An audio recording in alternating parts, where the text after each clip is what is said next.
Hi friends, welcome to KK vlog. இந்த வீடியோவில் cream coffee கூடவே பார்த்திங்கன்னா ஒரு ஏலக்காய் டீ இது வந்து எப்படி செய்யறதுன்றது தான் இந்த வீடியோவில் பார்க்க போகிறோம். வாங்க வீடியோக்குள்ளே போகலாம்.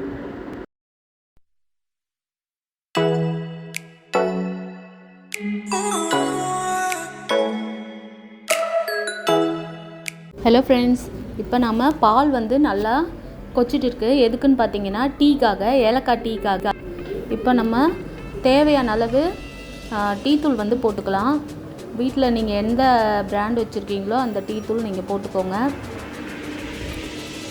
இது ஏன்னு பார்த்தீங்கன்னா இன்றைக்கி டீ இப்போ வீடியோன்னா ரொம்ப நாள் கழித்து பசங்க வேறு டீ கேட்டாங்க. அதே போல் அந்த க்ரீம் காஃபி நாங்கள் ரெடி பண்ணுவோம் எப்பயாச்சும்னா, அதனால் சரி டீயும் போட்டு க்ரீம் காஃபியும் போட்டுடலாம் அப்படின்னு சொல்லி தான் இது ரெடி பண்ணிகிட்ருக்கேன். டீ தூள் போட்டு நல்லா கொச்சதுக்கப்புறம் ஒரு 3 ஏலக்காய் நல்லா தட்டி அது கூட சேர்த்து நல்லா கொதிக்குது.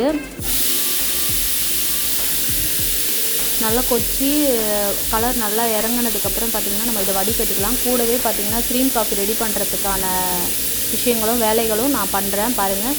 ஒரு சின்ன சொம்பில் காஃபி தூள் போட்டுட்டு கூட ஒரு 2 பேருக்கு போட போகிறீங்கன்னு சொன்னால் கூட ஒரு 2-3 ஸ்பூன் போட்டால் கரெக்டாக இருக்கும். சுகரு போட்டுட்டு ஒரு 1.5 ஸ்பூன் அளவுக்கு நம்ம தண்ணி ஊற்றணும். தண்ணி ஊற்றிட்டு அதை வந்து நம்ம ஸ்பூன் வச்சு நல்லா அதை சுற்றிக்கிட்டே இருந்தோம்னா அது நல்ல ஒரு க்ரீமியாக ப்ளஃபியாக வந்துடும். அதுக்கப்புறம் நம்ம பால் சேர்த்துக்கலாம். இப்போ நான் வந்து காஃபி தூள் போட்டுட்டு சுகர் ஆட் பண்ணுறேன். சுகர் வந்து 3 ஸ்பூன் அளவுக்கு நான் போடுறேன். போட்டுட்டு ஒரு 1.5 ஸ்பூன் தண்ணி ஊற்றி ப்ளஃபியாக அடிக்கணும். இது வந்து பார்த்திங்கன்னா நல்லா க்ரீமாக இருக்கும். காஃபி எடுத்து குடிக்கும்போது நம்ம மிஷின்லலாம் வரும் பாருங்கள், அதை விட நல்லாவே இருக்கும். இது நம்ம ரெஃப்ரிஜிரேட் பண்ணி சாப்பிட்டோம்னா இன்னும் டேஸ்ட்டாக இருக்கும் குடிக்க. இப்போ பாருங்கள் தண்ணியும் ஊற்றிட்டேன். ஊற்றுனதுக்கப்புறம் இந்த ஸ்பூனை வச்சு நல்லா அப்படியே பிளெண்ட் பண்ணணும். சுற்றிட்டே இருக்கணும். சுற்றிட்டே இருந்தோம்னா நல்லா க்ரீமாக வரும். ப்ளஃபியாக கிளம்பி வரும் நல்லா. அந்த டைமில் நம்ம வந்து பால் சேர்த்து ஒரு சொரட்டினோம்னா நல்லா அது மிக்ஸ் ஆகிடும். அப்புறம் நம்ம எடுத்து குடிக்கவே செம்ம டேஸ்ட்டாக இருக்கும். என் பசங்களுக்கு ரொம்பவே பிடிக்கும். அதனால சரி இதை ரெடி பண்ணலாம் இன்றைக்கி அப்படின்னு சொல்லிட்டு தான். என்னடா இதை போய் வீடியோ எடுத்து போடுறாளேன்னு நினைக்காதீங்க. சரி இது ஒரு க்ரீம் காஃபின்றது என் பசங்களுக்கு பிடிக்குன்றதுனால சரி அதை போட்டிருக்கேன். ட்ரை பண்ணி பாருங்கள், ரொம்பவே நல்லாயிருக்கும். பாருங்கள் நல்லா வந்து அந்த 1.5 ஸ்பூன் அளவுக்கு தான் நான் தண்ணியே விட்டேன். இது நல்லா வந்து ப்ளஃபியாக ஆகிட்டே வருது பாருங்கள். இன்னமும் நான் ப்ளெண்ட் பண்ணுறேன். லாஸ்ட்டாக காமிக்கிறேன் இருங்க. இப்போ ப்ளெண்ட் பண்ணிவிட்டு நல்லா சுற்றிக்கிட்டோம். அது சுற்றும் போதே வந்து பார்த்திங்கன்னா டைட்டாக ஆகும். டைட்டே ஆகிட்டு இருக்கும். சுற்றவே முடியாது. நமக்கு அதை வச்சு ப்ளெண்ட் பண்ணவே முடியாது கையால். ஒரு 10 நிமிஷம் அளவுக்கு நான் பண்ணுவேன் இதை. இப்போ நல்லா வந்துடுச்சு. இது கூட வந்து நம்ம பால் சேர்த்துக்கணும். பாருங்கள் எப்படி இருக்குது பாருங்கள். இது நான் சுற்றிக்கிட்டு இருக்கும்போதே என் பையன் 2 தடவை 3 தடவை எடுத்து லிப் பண்ணிட்டான். அது ஒரு ஃப்ளேவர் வந்து நல்லாயிருக்கும். சூப்பராக நல்லாயிருக்கு. நல்லா கட்டியாக வந்துடுச்சு. Wow super. இப்போ வந்து நம்ம அது கூட பால் தான் சேர்க்கணும். பாலும் கொச்சிட்டே இருக்குது. இது கூட எடுத்து நம்ம சேர்த்து அப்படியே ஒரு மிக்ஸ் பண்ணி நல்லா ஒரு சுரட்டினோம்னா நல்லா ஒரு சூப்பராக ஒரு க்ரீம் காஃபி ரெடி ஆகிடும். நெக்ஸ்ட்டு நம்ம அதை பண்ணிக்கலாம். பால் சேர்த்துக்கலாம். செம்மையாக இருக்க போகுது. சூப்பராக இருக்க போகுதா. ஜதி ஒழுங்காக பிடிடா ஃபோனை. பால் சேர்த்துட்றேங்கிறா.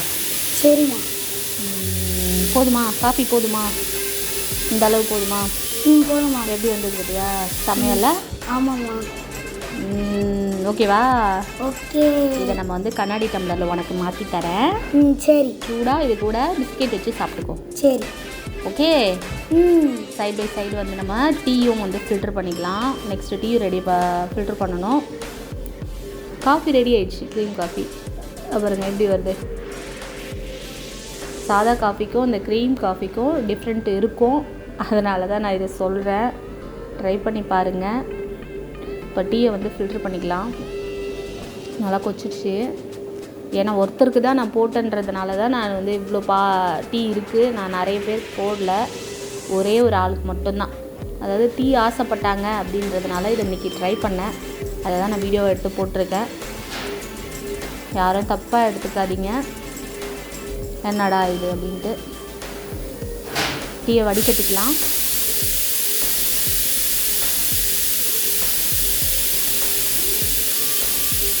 டீ வடிகட்டிட்டு நல்லா வாசனையாக இருக்குது. டீ கொதிச்சு நல்லா இருக்கு.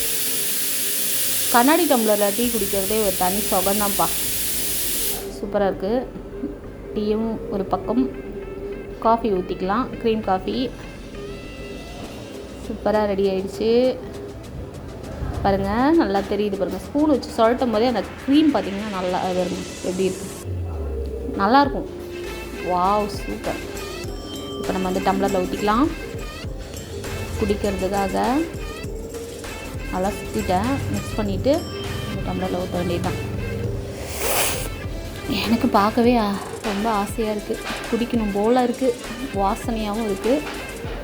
Cream coffee ready. இந்த வீடியோ உங்களுக்கு பிடிச்சிருந்ததுன்னா லைக் பண்ணுங்கள், ஷேர் பண்ணுங்கள், சப்ஸ்கிரைப் பண்ணுங்கள். அடுத்த ஒரு பதிவில் நான் உங்களை புது தகவலோடு சந்திக்கிறேன். Bye friends.